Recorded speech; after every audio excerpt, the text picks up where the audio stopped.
The debate about whether chess should be considered a sport has been discussed regularly over the last 4 decades, with chess being the focus of many media organizations.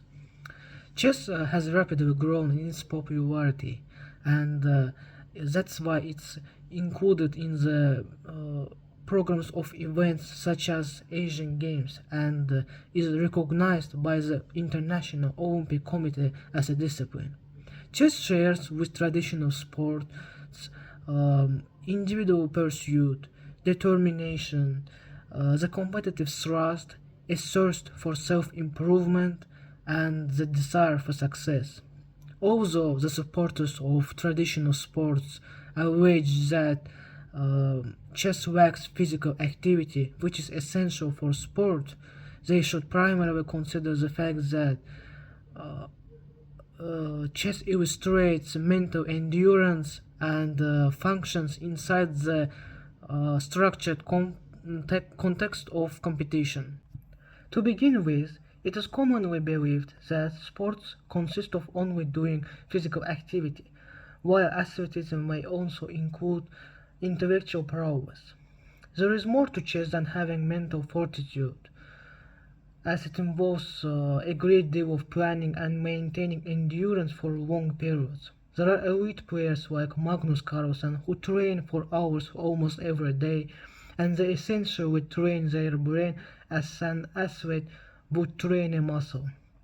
There is evidence that chess can burn hundreds of calories due to increased levels of stress and brain usage. Therefore, it is correct to regard mental activity as physical activity and vice versa. If discipline and focus are attributes of other sports such as archery and shooting, then so can chess be recognized as a sport. The second argument is that chess has all the attributes of a sport ready for competition. Just like all other sports, it involves the elements of tactics, strategy, and clear rules applied globally. Each game of chess divided into 3 stages: the opening, the middle game, and the end game, which gives the game a logical sequence and depth.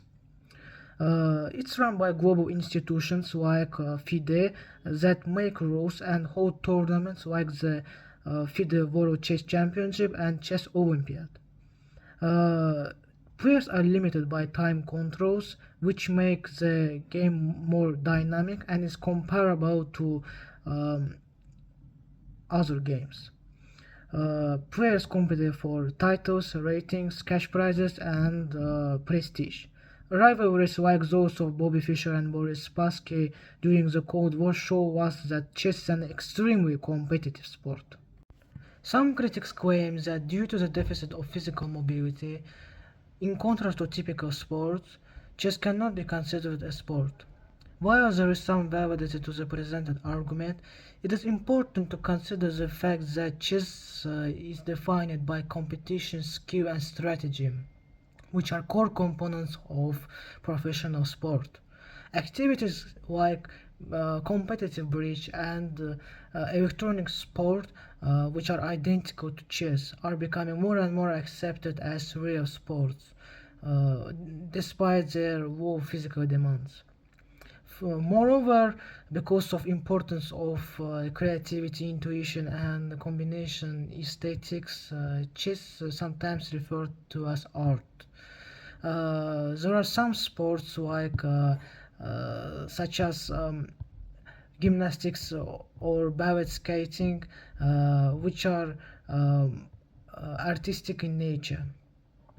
Thus, the athletic nature of chess match ends up creating a merger and enabling chess to function as a hybrid sport.